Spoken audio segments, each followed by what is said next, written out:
الحمدللہ رب العالمین والصلاة والسلام علی سید الانبیاء والمرسلین اما بعد فاعوذ باللہ من الشیطان الرجیم بسم اللہ الرحمن الرحیم یا ایہا الذین آمنوا کتب علیکم الصیام کما کتب علی الذین من قبلکم صدق اللہ العظیم وصدق رسولہ النبی الکریم۔ حضرات محترم، آج کے بیان کا ہمارا موضوع ہے رمضان المبارک کیسے گزاریں اور اس میں کیسے توبہ کریں، قرآن مجید کی تلاوت کرنے کا کیا انداز ہو، اس پر انشاءاللہ ہم بیان کرنے کی سعادت حاصل کریں گے۔ اللہ کریم سے دعا ہے کہ اس بیان کو سمجھنے، سیکھنے، اس پر عمل کرنے کی اللہ کریم ہم سب کو توفیق عطا فرمائے۔ درود پاک پڑھنے کے بے شمار فضائل ہیں، برکات ہیں۔ نبی کریم علیہ السلام نے ارشاد فرمایا کہ جو شخص ایک مرتبہ درود پاک پڑھتا ہے اللہ تبارک و تعالی اس پر 10 مرتبہ اپنی رحمتوں کا نزول فرماتا ہے۔ تو میرے پیارے دوستو، ایک بنی اسرائیل کا واقعہ ہے کہ ایک شخص بہت ہی بڑا گناہگار تھا، اس سے لوگ تنگ تھے، شہر والے، گاؤں والے اس کی حرکتوں سے تنگ تھے۔ جب وہ شخص مر گیا تو لوگوں نے اس کو گھسیٹ کر کسی کچرے کے ڈھیر میں پھینک دیا۔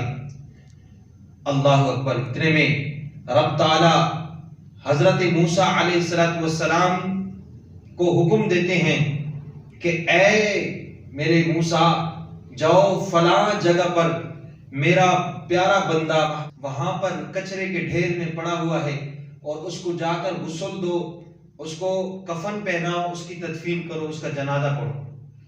جب اللہ کے نبی حضرت موسیٰ علی نبینا علیہ السلام جب وہاں پر جاتے ہیں، دیکھتے ہیں کہ وہ شخص کچرے میں پڑا ہوا ہے۔ آپ لوگوں سے پوچھتے ہیں کہ یہ کون شخص ہے، کس نے ان کو کچرے کے ڈھیر میں پھینکا ہے؟ تو لوگوں نے کہا کہ ہم نے پھینکا ہے، کیونکہ یہ اتنا شریر انسان تھا کہ ہمیں تکلیف پہنچاتا تھا، یہ بڑا ہی گناہگار شخص تھا۔ تو ہم نے اس کو، جب یہ مرا تو ہم نے اس کو کچرے کے ڈھیر میں پھینک دیا۔ اللہ اکبر!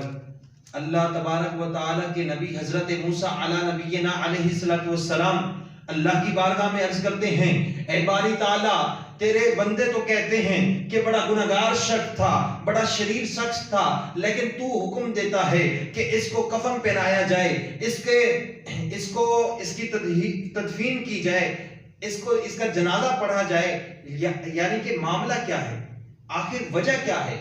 اللہ اکبر! اللہ تبارک و تعالی فرماتا ہے، اے میرے موسیٰ، وہ لوگ صحیح کہتے ہیں، یہ بڑا ہی گناہگار شخص تھا، لیکن ایک دن اس نے تورات شریف اٹھائی اور میرے محبوب کا نام دیکھا۔ جب اس نے میرے کملی والے مصطفیٰ یعنی محمد مصطفیٰ صلی اللہ تعالی علیہ وآلہ وسلم کا نام دیکھا تو اس نے چوما اور آنکھوں پہ لگایا۔ تو مجھے یہ ادا اتنی پسند آئی کہ میں نے سارے اس کے گناہ بخش دیے۔ اللہ اکبر! اب حضرت موسیٰ علیہ نبینا علیہ السلام نے اس کا جنازہ پڑھا، اس کو کفن دیا اور اس کو غسل دیا۔ اللہ کے نبی یعنی حضرت موسیٰ اللہ کے نبی جو ہیں وہ اس کو غسل دے رہے ہیں۔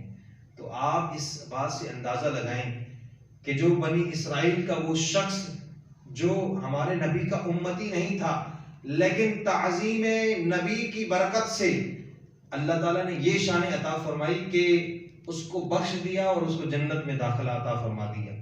تو جو حضور کا امتی ہو اور کثرت کے ساتھ درود پاک پڑھے تو اس پر اللہ کی رحمتوں کا کتنا نزول ہوگا۔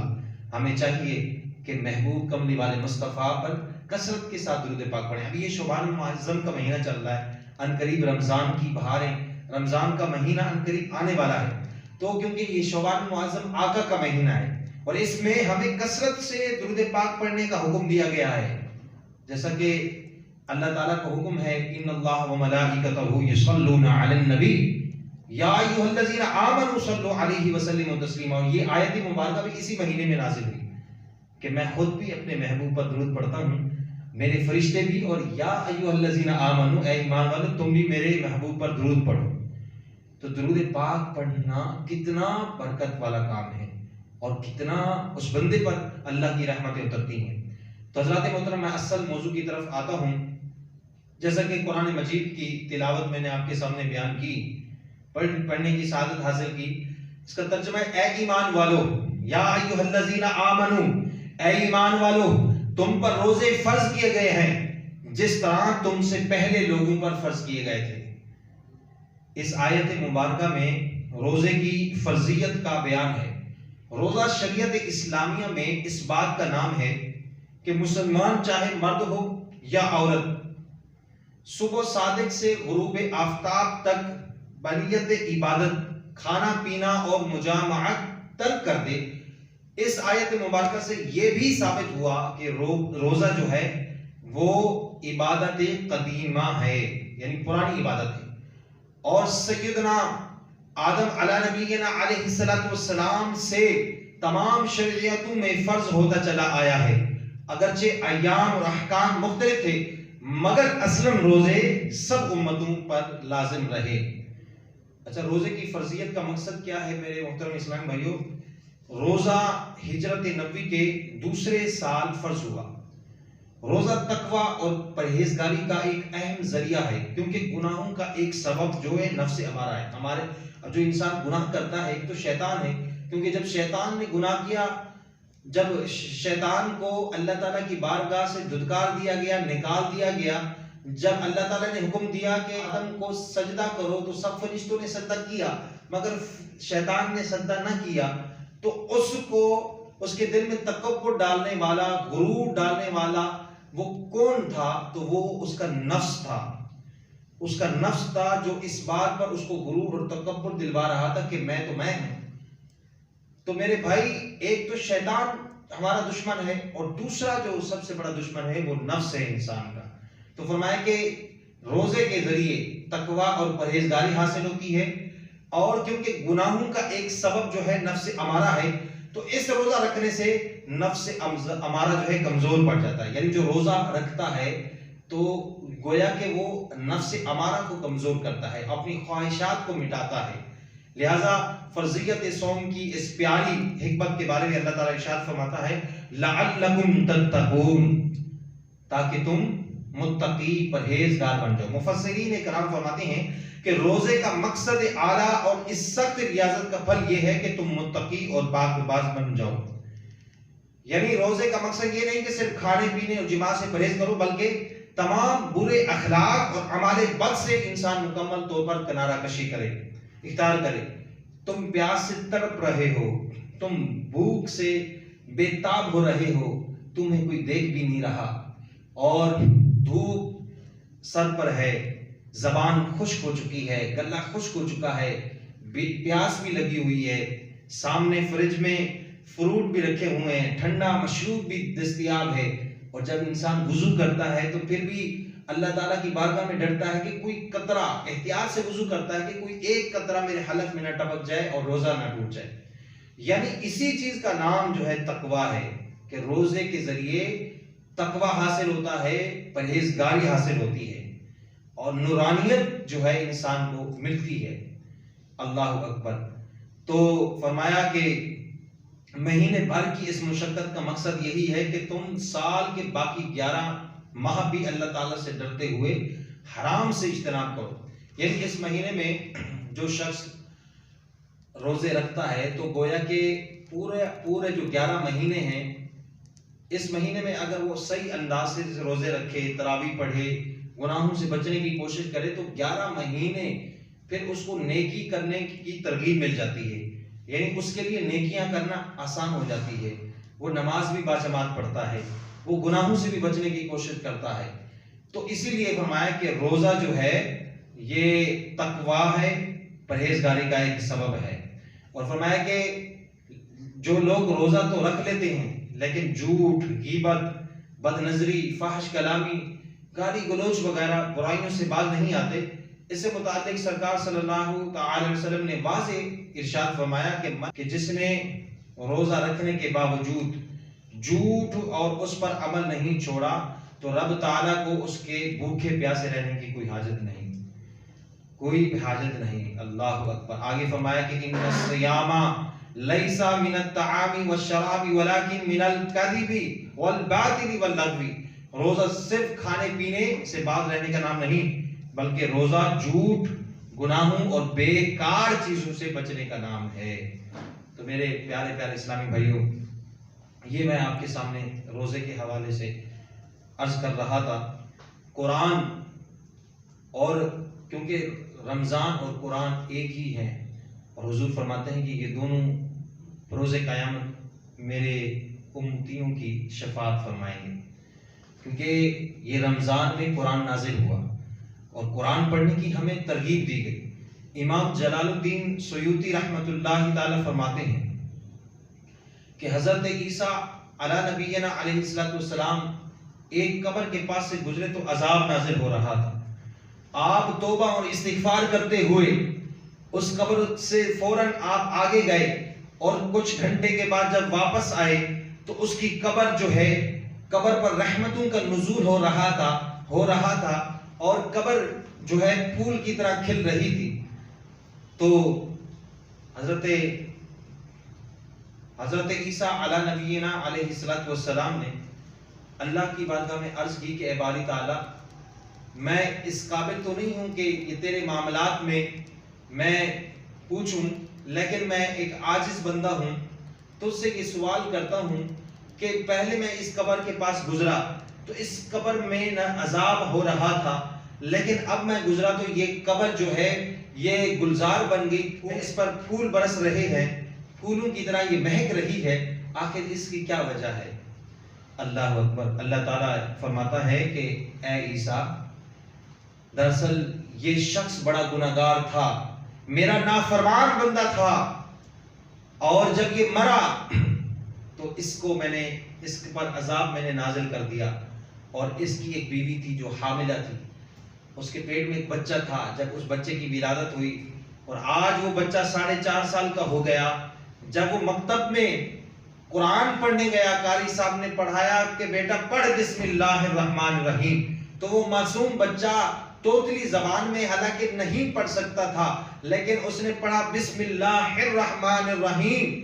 تو میں نے جب دیکھا کہ ایک معصوم بچہ جو صحیح طریقے جس کو پڑھنا نہیں آتا، لیکن توتلی زبان میں مجھے رحمان بھی پکار رہا ہے، مجھے رحیم بھی پکار رہا ہے، جس زمین پر وہ مجھے رحمان بھی پکار رہا ہے، مجھے رحیم بھی پکار رہا ہے، میں نے یہ گوارا نہیں کیا بچے کے باپ کو اسی زمین پر میں عذاب دوں. لہٰذا میں نے اس کی بخشش فرما دی اور اس کی قبر پر نور کی برسات فرما دی. تو یہ ہے قرآن کی دولت. تو میرے محترم پیارے اسلامی بھائیوں، وہ باپ خوش نصیب ہے جو اپنے بچوں کو قرآن کی تعلیم سے روشناس کرتا ہے، جو اپنے بچوں کو ناظرہ قرآن پڑھنے کی تعلیم دیتا ہے، حافظ قرآن بناتا ہے، عالم دین بناتا ہے، اپنی بیٹیوں کو قرآن پاک سکھانے کی کوشش کرتا ہے. تو وہ خوش نصیب لوگ ہیں. آگے فرمایا کہ آج کل ہم نے قرآن پاک کو پڑھنا چھوڑ دیا ہے. یقین کریں بہت بڑی تعداد ہے. آپ جہیز میں بھی دے دیتے ہیں قرآن پاک تو ایک رسم پر، لیکن بیٹی کو قرآن نہیں سکھایا. تو وہ کیا لے کر، وہ قرآن پاک تو لے کر جا رہی ہے لیکن اس کو پڑھنا ہی نہیں سکھایا تو وہ کیا پڑھے گی؟ وہ تو الماریوں میں رکھا ہوا ہے اور اس کے غلاف پر مٹی لگ گئی ہے، لیکن پھر بھی اٹھانے کی اللہ تعالیٰ نے تمہیں فرصت نہیں دی. اللہ اکبر. آج کل ہم نے قرآن کو بھلا دیا اور اسی لیے ہم خوار ہو رہے ہیں، اسی لیے پریشانیوں میں مبتلا ہو رہے ہیں. حضرت عائشہ صدیقہ طیبہ طاہرہ رضی اللہ تعالی عنہ کے پاس صحابہ کرام آئے اور عرض کی، اے ام المؤمنین، ہمیں حضور علیہ السلام کے اخلاق کے بارے میں بتائیں.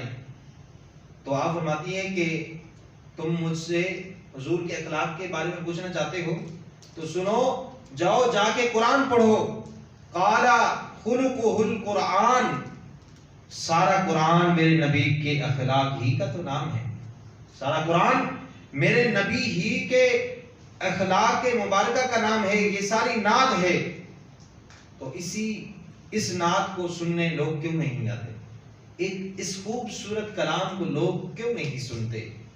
کیا خوب کہا کہ تیرے خلق کو حق نے عظیم کہا، تیری خلق کو حق نے جمیل کہا، کوئی تجھ سا ہوا ہے نہ ہوگا شہا، تیرے خالق حسن ادا کی قسم، تیرے خالق حسن ادا کی قسم۔ آج کل ہمارے یونیورسٹیوں میں، کالجوں میں، بہت ساری جگہوں میں جو خرافات ہو رہے ہیں، ہمارے ملت کے جوان نشہ کرنے میں مست ہیں اور طرح طرح کی جو نشے وہ لے کر اپنی زندگی کو خوار کر رہے ہیں۔ میرے آقا صلی اللہ تعالی علیہ وسلم نے فرمایا کہ یہ جو شراب ہے، یہ جو نشہ ہے، یہ ام الخبائث ہے، اس کو ام الخبائث قرار دیا ہے اور یہ برائیوں کی جڑ ہے۔ یہ شراب جو ہے برائیوں کی جڑ ہے، تو ہمیں اچھے لوگوں کی صحبت اختیار کرنی چاہیے۔ جو شخص اچھے لوگوں کی صحبت اختیار کرے گا تو وہ بندہ پھر اچھا ہی بنے گا، اور جو برے شخص کی، برے لوگوں کی صحبت اختیار کرے گا تو ظاہر ہے کہ وہ برا بندہ بنے گا، اس کو ہر وقت جو ہے کوئی نہ کوئی برائی وہ کرتا ہوا نظر آئے گا، کیونکہ اس کو صحبت ہی ایسی ملی۔ تو ہمیں چاہیے اپنی اولاد کو، اپنے بچوں کو اس انداز سے تربیت کریں کہ ان کو ایسے لوگوں کے ساتھ وابستہ کریں کہ جو اچھے لوگ ہوں، جو دنیا بھی سنوارنا جانتے ہو، آخرت بھی سنوارنا جانتے ہو۔ اگر آپ نے اپنے بچوں کو ان لوگوں کے حوالے کر دیا جو خود بھی ڈوبے اور ان کو بھی لے کر ڈوبے، تو پھر بتاؤ آخرت میں ہوگا کیا؟ پھر دنیا بھی گئی اور آخرت بھی گئی۔ ایک جوان عورت کے پاس آتا ہے، عورت اس کو کہتی ہے کہ 3 چیزیں تم میری مان لو۔ وہ کہتا ہے کہ کون سی؟ کہتے کہ پہلی چیز یہ ہے کہ یہ شراب تم پی لو۔ وہ کہتا ہے کہ شراب سے اس کو تو میں پسند نہیں کرتا۔ دوسری چیز وہ کہتی ہے کہ چلو دوسری چیز یہ ہے، پہلی چیز تم نہیں کرتے، ٹھیک ہے، تم ایسا کرو کہ تم قتل کر دو، میرے بچے کو قتل کر دو۔ اس نے کہا نہیں، یہ بہت ہی بڑا جرم ہے، اور جس نے کسی جان کو ناحق قتل کیا، اللہ کے نبی علیہ الصلوۃ والسلام نے فرمایا وہ جنت کی خوشبو بھی محسوس نہیں کرے گا، یعنی وہ جنت کی جو خوشبو ہے 500 سال کی دوری پر، یعنی مسافت پر وہ محسوس ہوگی، لیکن وہ اس کو بھی محسوس نہیں کر پائے گا۔ تو اس نے کہا کہ یہ میں نہیں کروں گا۔ اس نے کہا چلو تم میرے بت ہیں، ان کو تم ان کی پوجا کرو، ان کو سجدہ کرو۔ اس نے کہا کہ نہیں، یہ تو شرک ہے، اور شرک جو ہے اکبر الکبائر ہے۔ اللہ پاک ہر گناہ معاف فرما دیتا ہے، لیکن شرک کو معاف نہیں فرماتا، شرک کو معاف نہیں فرماتا۔ اس نے کہا کہ نہیں۔ تو اس نے بار بار جب اصرار کیا، اس نے کہا چلو ایک کام کرتا ہوں، شرک کروں گا تو ایمان سے ہاتھ دھو بیٹھوں گا، اور اگر بچے کو قتل کرتا ہوں تو جنت سے محروم ہو جاؤں گا۔ ایسا کرتا ہوں میں شراب پی لیتا ہوں۔ اور جب اس شراب پی اور پی اور پی، بار بار پیتا کہ یہاں تک کہ وہ اتنا مدہوش ہوا، اتنا شراب کے نشے میں ڈوب گیا کہ اس نے بچے کو بھی قتل کر دیا اور بت کو بھی سجدہ کر دیا۔ تو میرے بھائی، یہ شراب جو ہے یہ گناہوں کی جڑ ہے۔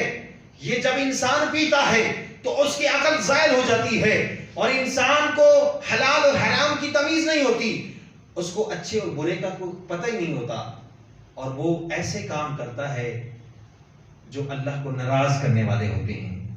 تو میرے بھائی، شراب کے نشے سے دور رہنا چاہیے۔ یہ اپنی اور اپنے جوان، اپنے بچوں کی اس انداز سے تربیت کریں کہ وہ اس لعنت سے محفوظ ہو جائیں۔ اللہ اکبر۔ ہمیں اللہ کی بارگاہ میں توبہ کرنی چاہیے۔ اللہ کی بارگاہ میں جو توبہ کرتا ہے، اللہ تعالیٰ فرماتا ہے میرے بندے، ایک بار میرے گھر میں آ جا، ایک سجدے کے بدلے سارے گناہوں کو بخش دوں گا۔ ایک مرتبہ تو اپنے آنسو بہا تو صحیح میری بارگاہ میں، تیرے سارے گناہوں کو بخش دوں گا۔ ایک واقعہ میرے ذہن میں آ رہا ہے، روایت میں آتا ہے کہ سالبہ ابن عبد الرحمن کو حضور علیہ الصلوۃ والسلام نے ایک صحابی کو بلانے کے لیے بھیجا۔ ابتدائی ایام تھے تربیت کے، وہ گئے اور انہوں نے دروازے کو دستک دینے کی بجائے دھکا دے دیا، اور دھکا دیا تو دروازہ کھل گیا، اور دروازہ کھل گیا تو ایک عورت بیٹھ کر اس دروازے کے پیچھے غسل کر رہی تھی۔ اس پر ایک نظر پڑ گئی، اس پر ایک نظر پڑ گئی، اور جب ایک نظر پڑ گئی تو فوراً سالبہ نے اپنی نظر کو پھیر لیا، اور اہل علم جانتے ہیں کہ اگر بے ساختہ کسی پر نظر پڑ جائے، کسی عورت پر نظر پڑ جائے اور انسان فوراً نظر پھیر لے تو وہ گناہ نہیں ہے. یعنی پہلی نظر سالبہ کی پڑی لیکن اس نے اپنی نظر جو ہے فوراً ہٹا لی. پہلی نظر تو پڑی لیکن دوسری نظر اس نے نہیں دیکھی بلکہ فوراً ہٹا لی، تو یہ گناہ نہیں ہے اور اس کو گناہ کہہ بھی نہیں سکتے.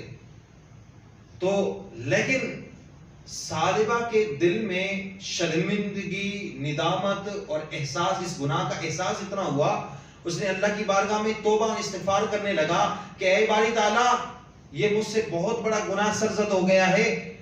اے باری تعالیٰ، اے کاش کہ مجھے پیدا ہی نہ کیا جاتا، اے کاش کہ مجھے پیدا ہی نہ کیا جاتا. اے باری تعالیٰ اس گناہ کا میرے محبوب کو علم نہیں ہونا چاہیے. اے باری تعالیٰ اس گناہ کے بارے میں میرے حضور کو پتہ نہیں لگنا چاہیے ورنہ میں کیسے منہ دکھاؤں گا حضور کو.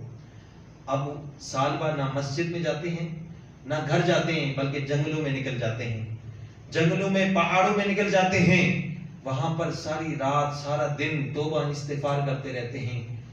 40 دن تک آپ یہی کرتے ہیں. ایک دن حضور علیہ السلام نے حضرت عمر رضی اللہ تعالی کو کہا کہ سالبہ نظر نہیں آ رہا، ذرا اس کو پتہ لگاؤ کہاں ہے. تو اللہ تبارک و تعالی نے حضور علیہ السلام کو جبرائیل امین کے ذریعے وحی نازل فرمائی کہ آپ کا ایک غلام ہے جو جنگلوں میں رو رہا ہے، اس کا آپ پتہ لگوائیں. جب اللہ کے نبی علیہ السلام نے حضرت عمر اور حضرت سلیمان فارسی رضی اللہ تعالیٰ عنہ کو بھیجا کہ جاؤ ذرا سالبہ کا پتہ کرو کہ کہاں ہے. جب آپ گئے تو ایک چرواہا جا رہا تھا راستے میں، اسے پوچھا کہ اس طرح کا بندہ ہے کیا آپ نے دیکھا ہے؟ اس نے کہا کہ میں نام سے تو واقف نہیں ہوں لیکن ایک شخص ہے جو جہنم کے خوف سے بڑا ڈر رہا ہے، جو اللہ سے بار بار توبہ اور استغفار کر رہا ہے، اور وہ شخص رات کے دوسرے حصے میں آتا ہے اور اللہ کی بارگاہ میں توبہ استغفار کرتا ہے پھر چلا جاتا ہے. تو انہوں نے کہا کہ ابھی کہاں ملے گا؟ انہوں نے کہا کہ ابھی تو مجھے بھی معلوم نہیں لیکن رات کے حصے میں وہ آتا ہے. اب حضرت عمر رضی اللہ تعالیٰ عنہ رکے، انتظار کیا.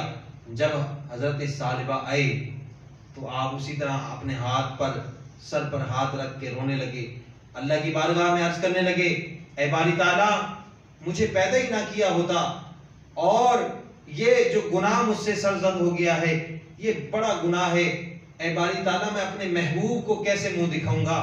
اے اللہ مجھے اپنے محبوب کے سامنے رسوا نہ کرنا اور میرے محبوب کے سامنے یہ گناہ سامنے ظاہر نہ کرنا، میرے محبوب کے سامنے یہ گناہ ظاہر نہ کرنا.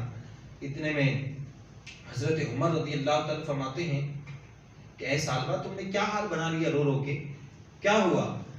تو سالبہ عرض کرنے لگا کہ اے عمر کیا حضور کو پتہ چل گیا میرے گناہ کا؟ کیا پتہ چل گیا میرے پیارے آقا کو میرے گناہ کا پتہ چل گیا؟ تو میں اپنے حضور کو کیا منہ دکھاؤں گا؟ تو حضرت عمر رضی اللہ تعالیٰ عنہ فرماتے ہیں کہ نہیں، ہمیں اس چیز کا علم نہیں ہے مگر اللہ کے نبی علیہ السلام نے ہمیں بھیجا ہے آپ کو لینے کے لیے، آپ کو حضور بلا رہے ہیں. تو عرض کرنے لگا کہ میں حضور کے سامنے کیسا یہ اپنا گناہگار چہرہ کیسے لے کر جاؤں؟ آج ہم ہیں گناہ کرتے کرتے کرتے، کون سا ایسا گناہ نہیں ہے جو ہم نے نہ کیا ہو، لیکن ہم اس چیز کے بھی مشتاق ہیں کہ یار قبر میں زیارت ہو جائے. یار حضور سید غوث اعظم جب مدینہ شریف آپ حاضری کے لیے جاتے تو آپ تھوڑی دیر بھی نہیں ٹھہرتے، چلے جاتے. کسی نے پوچھا کہ یا غوث اعظم آپ مدینہ پاک میں ٹھہرتے نہیں ہیں؟ تو آپ نے فرمایا کہ میں کس منہ سے ٹھہروں، میں تو گناہگار شخص ہوں، میں حضور کے سامنے کیسے کھڑا ہوں، کس منہ سے میں کھڑا ہوں؟ ارے وہ غوث اعظم. اور ہم آج اپنا حال دیکھیں، آج اپنی کنڈیشن دیکھیں. حضور نے فرمایا کہ مومن کی یہ نشانی ہے کہ جب وہ گناہ کرتا ہے تو ایسا لگتا ہے کہ جیسے پہاڑ کے نیچے آ گیا ہو، اور منافق کی یہ نشانی ہے کہ جب وہ گناہ کرتا ہے تو یوں لگتا ہے کہ جیسے بدن پر مکھی بیٹھی تھی اور ہلکے سے اشارے سے اس کو اڑا دیا. اگر یہ آج ہماری یہ کیفیت ہے کہ مکھی اڑنے کی، اگر ہمیں یہ محسوس ہوتا ہے کہ گناہ کرنے کے بعد ہلکی سی مکھی بیٹھی تھی، مکھی بیٹھی اور ہم نے ہلکے سے اشارے سے اڑا دیا، تو اگر یوں محسوس ہوتا ہے تو پھر اپنے ایمان کی خیر میں نہ آئیں، پھر آپ اپنا محاسبہ کریں۔ آج ہم دیکھیں کہ ہم اپنے آقا کو، اپنے پیارے مصطفیٰ کو کون سا چہرہ دکھائیں گے، ان کے سامنے کس منہ سے جائیں گے؟ لیکن وہ صحابی رسول، عاشق رسول، جو ناساختہ گناہ پر ندامت اور شرمندگی کا یہ عالم ہے کہ پہلی نظر اٹھائی عورت پر ڈالی، اس کا کوئی گناہ نہیں ہے اور اس کو گناہ کہہ بھی نہیں سکتے، مگر شرمندگی کا، ندامت کا، احساس کا عالم یہ ہے کہ وہ حضور کی بارگاہ میں سامنے پیش ہونے کے لیے ڈر رہے ہیں کہ میں کس منہ کے ساتھ اپنے آقا کو اپنا چہرہ دکھاؤں۔ جب حضرت عمر رضی اللہ تعالیٰ عنہ، آپ کہتے ہیں کہ آقا بلا رہے ہیں، تو عرض کرتا ہے کہ میں ایسے نہیں جاؤں گا، بلکہ میں اس وقت جاؤں گا کہ جب آقا نماز کی حالت میں ہوں، تاکہ آقا مجھے نہ دیکھیں اور میں کملی والے مصطفیٰ کو نہ دیکھوں، کیونکہ میں حضور کا سامنا نہیں کر سکتا، میں بہت بڑا گناہ گار ہوں۔ تو حضرت عمر رضی اللہ تعالیٰ نے کہا ٹھیک ہے، فجر کی نماز میں حاضری ہوگی۔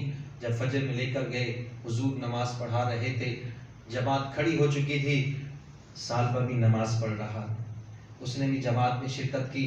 جب حضور کی تلاوت سنی تو سالبہ زمین پر گرا اور گر کر بے ہوش ہو گیا۔ جب حضور علیہ السلام نے سلام پھیرا اور پوچھا کہ اے عمر، سالبہ کہاں ہے؟ تو عرض کرنے لگے یا رسول اللہ، سالبہ بے ہوش ہو کر وہاں پڑا ہوا ہے، اس کو تو ہوش ہی نہیں ہے۔ جب حضور علیہ السلام نے اس کو اٹھایا، اٹھا کر ہاتھ سے اٹھایا، اٹھاؤ سالبہ، کیا ہوا؟ عرض کرنے لگا یا رسول اللہ، مجھ سے بہت بڑا گناہ سرزد ہو گیا ہے، بہت بڑا گناہ ہو گیا ہے، میں آپ کا سامنا نہیں کر سکتا۔ اللہ اکبر۔ اللہ کے نبی علیہ السلام نے صحابہ کو حکم دیا کہ اس کو گھر پر روانہ کر دو، اس کو گھر پر چھوڑ کر آؤ۔ صحابہ نے اس کو گھر پر چھوڑ دیا۔ 8 دن گزر گئے۔ حضرت سلیمان فارسی رضی اللہ تعالیٰ عنہ آئے اور حضور نے پوچھا کہ سالبہ کا کیا حال ہے؟ حضور عرض کرنے لگے یا رسول اللہ، اس کی کنڈیشن بہت ہی خراب ہے، اب ہمیں امید نہیں ہے کہ وہ زیادہ دن بچ پائے گا، وہ تو اس نے رو رو کے اپنا برا حال کر لیا ہے، وہ روتا ہی رہتا ہے، رات دن چپ ہی نہیں ہوتا اور اللہ کی بارگاہ میں گڑ گڑاتا رہتا ہے۔ تو نبی کریم علیہ السلام نے فرمایا کہ چلو چلتے ہیں اس کی حوصلہ افزائی کے لیے۔ جب حضور علیہ السلام وہاں تشریف لے جاتے ہیں تو سالبہ جب آپ کو دیکھتا ہے تو دھاڑے مار کر رونے لگتا ہے، اور حضور علیہ السلام اس کا سر اپنے ران پر رکھ لیتے ہیں۔ جب ران پر رکھتے ہیں تو وہ ران سے سر ہٹا لیتا ہے، دوبارہ حضور اس کا سر اپنی ران پر رکھتے ہیں، پھر ہٹا لیتا ہے، پھر تیسری مرتبہ حضور صلی اللہ تعالی علیہ وآلہ وسلم اس کا سر اپنی ران پر رکھتے ہیں، شفقت سے ہاتھ پھیرتے ہیں، لیکن پھر وہ ہٹا لیتا ہے۔ تو حضور علیہ السلام نے فرمایا اے سالبہ، میں تمہارا سر اپنی ران پر رکھتا ہوں، لیکن تم یہ سر میری ران سے ہٹا لیتے ہو، وجہ کیا ہے؟ عرض کرنے لگا آقا، میں بڑا گناہگار ہوں، میں بڑا بدکار ہوں، اور میں اس قابل نہیں ہوں کہ میرا سر آپ کی مبارک ران پر میرا سر رہے، یہ سر اس قابل نہیں ہے، لہٰذا میں اس نیت سے میں نے اپنے سر کو آپ کی ران مبارک سے ہٹا لیا کہ یہ میں تو بڑا گناہگار شخص ہوں کہ میرا سر اس قابل کہاں کہ آپ کی گود میں رہے۔ اور اللہ تعالیٰ کو، اللہ تبارک و تعالیٰ کو یہ ادا اتنا پسند آئی، اتنا پسند آئی، اللہ تعالیٰ نے جبرائیل امین کے ذریعے وحی بھیجی کہ میں نے اس بندے کو بخش دیا ہے، اس بندے کو بخش دیا ہے۔ اور اگر پوری مخلوق کے گناہ، پوری مخلوق کے گناہ اگر یہ لے کر آ جائیں تو جتنی انہوں نے شرمندگی کا اور گناہوں سے ندامت کا انہوں نے احساس کیا، تو میں اگر پورے لوگوں کے بھی گناہ ہوتے، ان کے جرم ہوتے، تو میں ان کے صدقے سب کی بخشش فرما دیتا، سب کی مغفرت فرما دیتا۔ اللہ اکبر۔ اب جب حضور علیہ السلام نے حضرت سالبہ کو فرمایا کہ اللہ تعالیٰ نے تمہارے لیے خوشخبری ہے کہ اللہ تعالیٰ نے تیری بخشش اور مغفرت فرما دی ہے، تو حضرت سالبہ رضی اللہ تعالیٰ نے جب سنا اور ایک زوردار چیخ ماری اور کہا کہ وہ کتنا کریم ہے، وہ کتنا کریم ہے، وہ کتنا رحیم ہے، اور میں ایک بڑا گناہگار کہ وہ کتنا رحیم ہے کہ اس نے میرے سارے گناہوں کو بخش دیا، لیکن میں کتنا بڑا گناہگار ہوں۔ اور ایک چیخ ماری اور فوراً زمین پر گر کر ٹھنڈے ہو گئے، یعنی آپ کا انتقال ہو گیا۔ وہ کیا کسی نے خوب کہا، فریاد امتی جو کرے حال زار میں، فریاد امتی جو کرے حال زار میں، ممکن نہیں کہ خیر البشر کو خبر نہ ہو، واللہ وہ سن لے گے، فریاد کو پہنچے گے، اتنا تو ہو کوئی کہ آہ کرے دل سے، کریم اپنے کرم کا صدقہ لعین بے قدر کو نہ شرما، تو اور رضا سے حساب لینا، رضا بھی کوئی حساب میں ہے، نفس بدکار نے دل پہ یہ قیامت توڑی، ایک کیا بھی تو چھپانے نہ دیا، میرے اعمال کا بدلہ تو جہنم ہی تھا، میں تو جاتا میرے سرکار نے جانے نہ دیا۔ تو جب آپ کا انتقال ہو گیا، اللہ کے نبی علیہ السلام نے فرمایا کہ میرے صحابہ اس کے غسل کا اہتمام کیا جائے، اس کے کفن کا اہتمام کیا جائے، میں خود جنازہ پڑھوں گا۔ جب نبی کریم علیہ السلام جنازہ پڑھانے کے لیے تشریف لے آئے تو پنجو کے بل آپ جو ہے چلنے لگے، صحابہ عرض کرنے لگے، یا رسول اللہ صلی اللہ علیہ وسلم، ہم نے کسی جنازے میں آپ کو پنجو کے بل جو ہے کھڑا ہوتے ہوئے چلتے ہوئے نہیں دیکھا، لیکن آج ایسی کون سی وجہ ہے؟ اللہ کے نبی علیہ السلام نے ارشاد فرمایا، اصل وجہ یہ ہے کہ میرے صاحبہ ابن عبد الرحمن نے ندامت سے، شرمندگی سے، احساس سے اتنی سچی توبہ کی کہ اللہ تبارک و تعالیٰ نے اس کے استقبال کے لیے فرشتوں کی بارات بھیج دی، اس کے جنازے میں شرکت کرنے کے لیے فرشتے بھیج دیے، اور ہر طرف سے فرشتے ہی فرشتے ہیں اس کے جنازے میں شرکت کرنے کے لیے آئے ہیں، کیونکہ میں تو یہ سارا منظر دیکھ رہا ہوں، اب بھیڑ اتنی ہے کہ میں اپنے پنجو کے بل چل رہا ہوں کہ میرا پاؤں کسی پر پڑ نہ جائے۔ اب کیونکہ آپ لوگوں کو علم نہیں ہے، آپ لوگ دیکھ نہیں رہے، اس لیے آپ اپنا پاؤں سیدھا رکھ رہے ہیں، لیکن میں پنجو کے بل اس لیے چل رہا ہوں کیونکہ یہاں فرشتوں کی بھیڑ ہے۔ تو جب بندہ سچے دل سے توبہ کرتا ہے، جب اللہ کی بارگاہ میں رجوع کرتا ہے، تو اللہ تعالیٰ پھر اس کے استقبال کے لیے اس کے جنازے میں فرشتے بھیج دیتا ہے۔ تو میرے محترم اسلامی بھائیوں، رمضان قریب آنے والا ہے، کچھ دن انشاءاللہ رہ گئے ہیں، اللہ ہم سب کو رمضان کی بہار نصیب فرمائے، قرآن پڑھنا نصیب فرمائے، تراویح پڑھنا نصیب فرمائے، درود پاک پڑھنا نصیب فرمائے، کثرت کے ساتھ توبہ استغفار کرتے رہنے کی ہمیں توفیق عطا فرمائے۔ یقین کریں، ہمیں آج وہ لوگ جو پچھلے سال ہمارے ساتھ رمضان میں تھے لیکن آج وہ نہیں ہیں، یہ ہم خوش نصیب ہیں۔ اللہ تعالیٰ یقیناً وہ بندہ خوش نصیب ہے، وہ بندہ خوش نصیب ہے جس کو اللہ تعالیٰ یہ سعادت نصیب کرتا ہے، جو رمضان کی بہاریں نصیب جس کو ہوتی ہیں۔ تو یہ مہینہ قریب آنے والا ہے، اس سے پہلے سچے دل سے توبہ کر لیجئے، گناہوں سے معافی مانگ لیجئے، جھوٹ سے، غیبت سے، چغلی سے، وعدہ خلافی سے، سود سے، ہر طرح کے برے کاموں سے توبہ ہو کر اللہ کی بارگاہ میں رجوع کیجئے، اور اللہ کریم کی بارگاہ میں آ کر سچے دل سے توبہ کر کے اللہ کو راضی کرنے والے کام کیجئے۔ اللہ کریم سے دعا ہے کہ جو کچھ بیان ہوا اس کو سمجھنے، سیکھنے، اس پر عمل کرنے کی ہم سب کو توفیق عطا فرمائے، اور بیان کے دوران کوئی غلطی کوتاہی ہوگی تو اللہ کریم کی بارگاہ میں توبہ کرتے ہیں، اللہ تعالیٰ اس کو معاف فرمائے۔ وما علینا